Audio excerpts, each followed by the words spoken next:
Mesdames, Messieurs, bonsoir et bienvenue. Ce soir, cette question, les radars au feu ont-ils un réel effet sur la sécurité routière? On en compte 10 en Indre-et-Loire par exemple.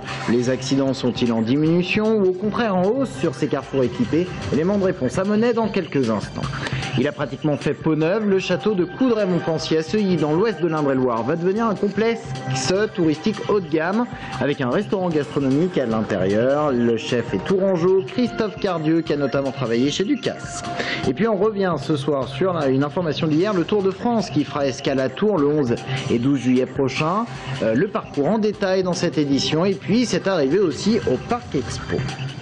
Mais avant de développer ces titres, la grève à la SNCF aujourd'hui à la hauteur de ce qu'avait annoncé la direction de l'entreprise. Le trafic sera encore perturbé jusqu'à demain matin 8 h. Au cœur des revendications des cheminots, la revalorisation des salaires, l'amélioration des conditions de travail et la sauvegarde du service public. Image ici du Technicentre de Saint-Pierre-des-Corps où 54 combinaisons ont été accrochées. Objectif, symboliser la présence sur site de 54 intérimaires et qui ne sont donc pas embauchés par la SNCF. On revient sur cette question des salaires avec un syndicaliste. Aujourd'hui, les salaires à la SNCF, ils sont quasiment jamais augmentés. Ça fait plusieurs années où la direction nous propose des 0,5%, alors que l'inflation est de près de 2%. Donc en 5 ans, c'est quasiment 10% de perte de pouvoir d'achat qu'on a. On demande tout de suite une augmentation de 6% dans un premier temps et d'arriver à un salaire minimum d'embauche à 1 700 €. Aujourd'hui, ce qu'il faut savoir, c'est que le salaire minimum d'embauche à la SNCF, il est en dessous du SMIC. Propos recueillis par Jérémy Chantereau. On s'arrête maintenant sur un dispositif de sécurité routière, en tout cas présenté comme tel, les radars pour feu. Pour les détracteurs, ces radars seraient accidentogènes car les conducteurs sont souvent contraints de piler. Alors qu'en est-il concrètement? Élément de réponse à Monnet en Indre-et-Loire où 4 de ces radars ont été installés il y a plus d'1 an. Brian Bock. Chaque jour, 10 000 véhicules empruntent la route départementale 910 qui traverse la commune de Monnet. Afin de prévenir les accidents au carrefour, 4 radars au feu ont été mis en service en avril 2011. Monsieur le maire, qui n'était pas contre l'installation de ces radars, n'a pas l'air visiblement très persuadé de leur efficacité. Par définition, je suis convaincu de l'efficacité des radars, mais ceux qui sont au feu tricolore, bon, il faut voir quoi. Et pourquoi? Parce que ça peut générer d'autres ennuis de circulation, tels que les ralentissements. Ralentissement, accélération à l'approche du feu pour éviter le orange. Le comportement des automobilistes a changé sur la RD 910 jusqu'à perturber le trafic. D'ailleurs, voici ce que l'on peut voir plusieurs fois par jour. Des arrêts brutaux, les radars au feu sont devenus une réelle obsession pour les automobilistes. C'est ce qu'on était en train de dire, on ne parle plus pour surveiller le radar. Et là j'ai pilé pour pas y passer justement. On peut être au vert et puis on passe juste, donc il faut quand même faire attention, quoi. Ça permet de ralentir avant, je trouve quand même. On a toujours l'impression qu'on va mal démarrer et qu'on va prendre le feu orange.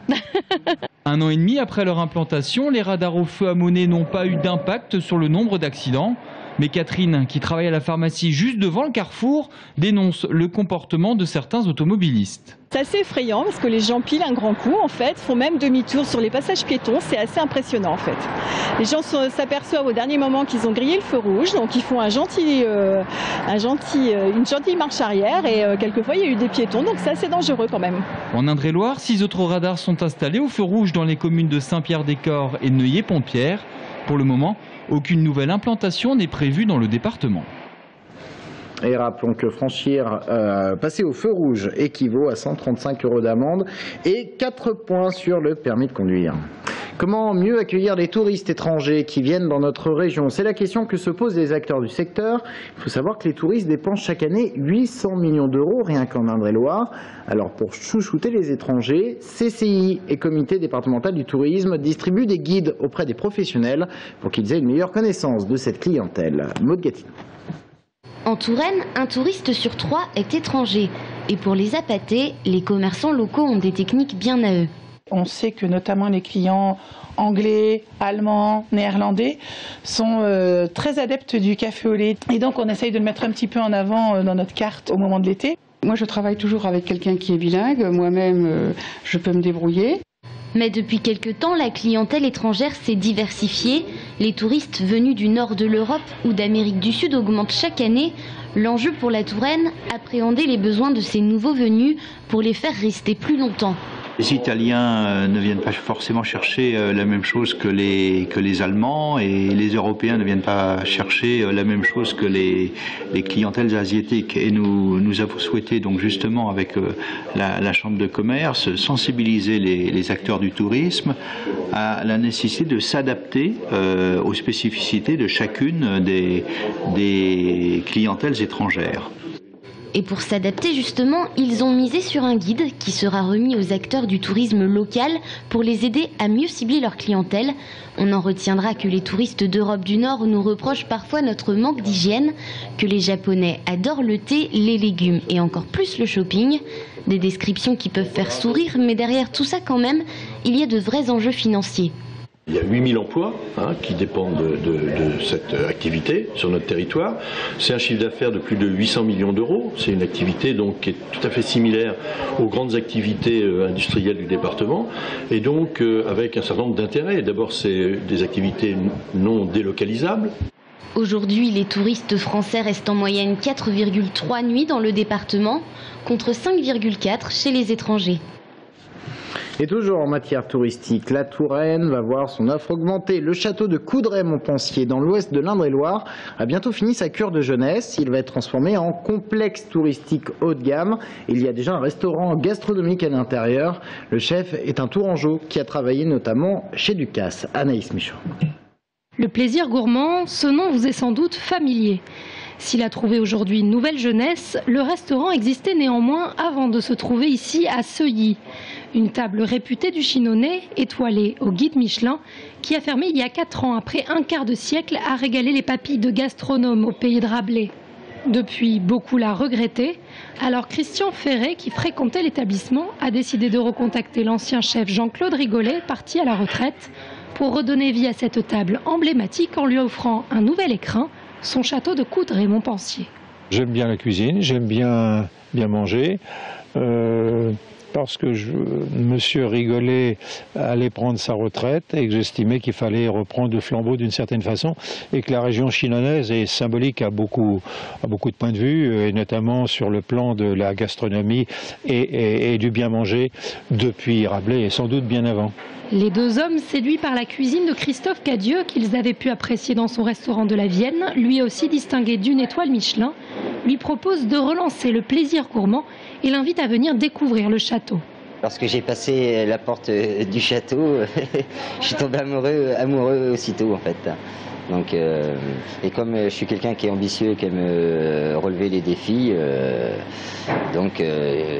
suis parti tout de suite. C'est donc un retour aux sources pour ce chef sorti du lycée hôtelier de Tours et qui a fait ses armes pendant 7 ans auprès d'Alain Ducasse.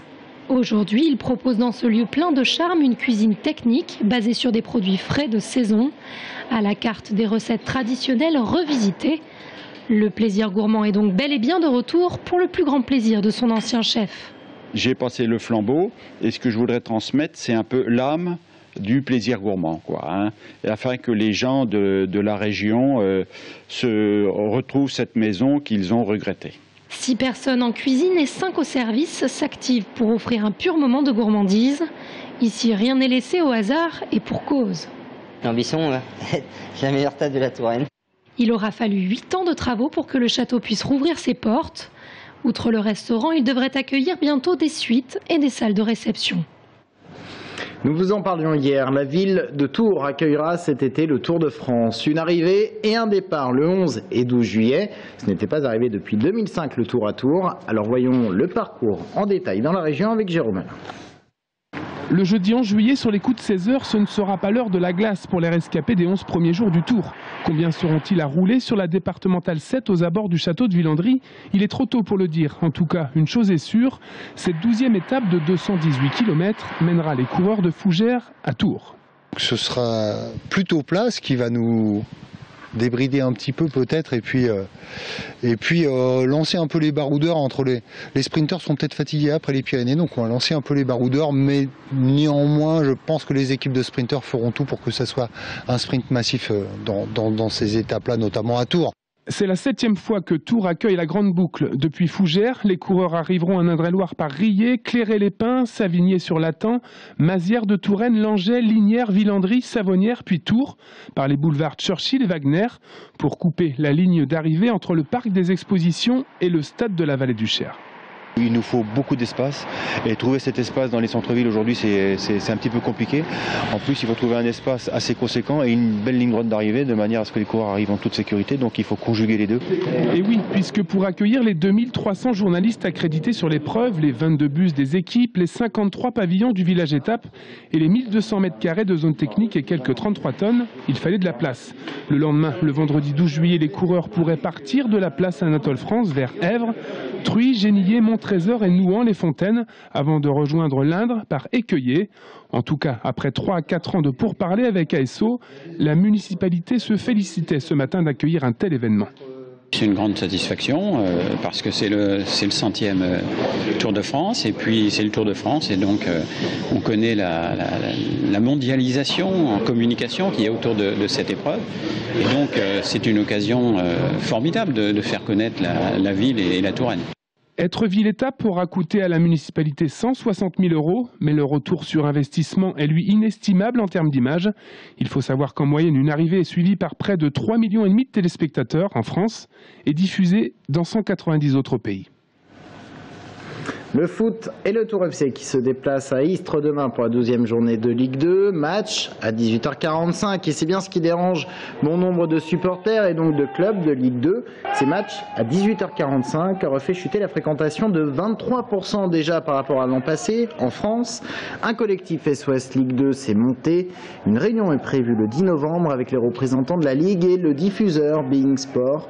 Écoutez plutôt ce qu'en pense l'entraîneur du Tour FC, de ce qu'il pense de ces matchs à 18h45. En tant qu'entraîneur, en tant que joueur, je pense que c'est quelque chose de bien parce qu'on joue tôt, on rentre tôt. Quand on est en déplacement, ça évite des retours très tard, très tardifs. Maintenant, le football, il est fait pour les spectateurs. Et je pense que c'est une aberration de jouer à 18h45. On perd des spectateurs. Quand les stades seront vides, les télés s'intéresseront plus au football. Enfin bon, pour moi, c'est complètement à l'envers. C'est un très mauvais calcul.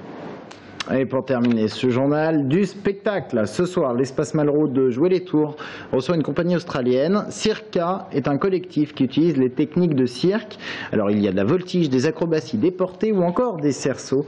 Regardez plutôt ce reportage signé Sabrina Meloult. Une valse à 3 temps qui s'offre encore le temps de s'offrir des détours du côté. Ça commence sur une valse à 1000 temps de Jacques Brel. Quelques notes et la magie opère. 5 lettres seulement pour cette troupe qui vient d'Australie, Circa. Ici, il joue avec des cerceaux, mais ailleurs, il réalise des acrobaties étonnantes. Si dans cette troupe, chacun a une formation différente, les danseurs ont un point commun. Ils ont tous fait étape à l'école du cirque. Une technique au cœur de leur production qui évolue toujours au rythme de la musique. Quand on est en tournée, on a notre directrice de tournée, Diane Stern, qui nous aide beaucoup à un regard extérieur. Mais tout ce qui est au niveau acrobatique, en fait, c'est les artistes nous-mêmes qui font la conception acrobatique du spectacle. Après, qu'est-ce qui est plus au niveau musical, de peaufiner. Je dirais pas chorégraphie parce que c'est pas vraiment un travail chorégraphié. On travaille pas vraiment sur des chorégraphies précises, mais quand qu'elle vient à ça, c'est plus Yaron qui vient. Comme la semaine prochaine, il va venir pour être sûr que le travail continue bien, pour peaufiner, pour affiner. Et Valérie est la seule Canadienne dans cette troupe Made in Australie. Circa a presque fait le tour du monde.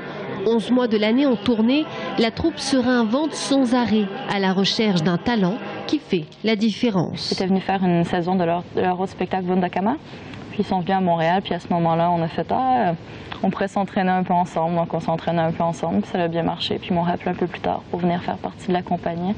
Mais c'est vraiment par chance. C'est juste quand ils ont vu mon travail, ils trouvaient que ça concordait avec l'esthétique de la compagnie. Et si vous ne voulez pas les rater, Circa se produit ce soir à 20h30 à l'Espace Malraux avant de s'envoler pour Lyon, puis Paris. Restez avec nous. Dans un instant, nous recevons Michael Cortot. C'est l'un des 2 candidats au poste de premier secrétaire fédéral du Parti socialiste d'Indre-et-Loire. C'est dans un instant.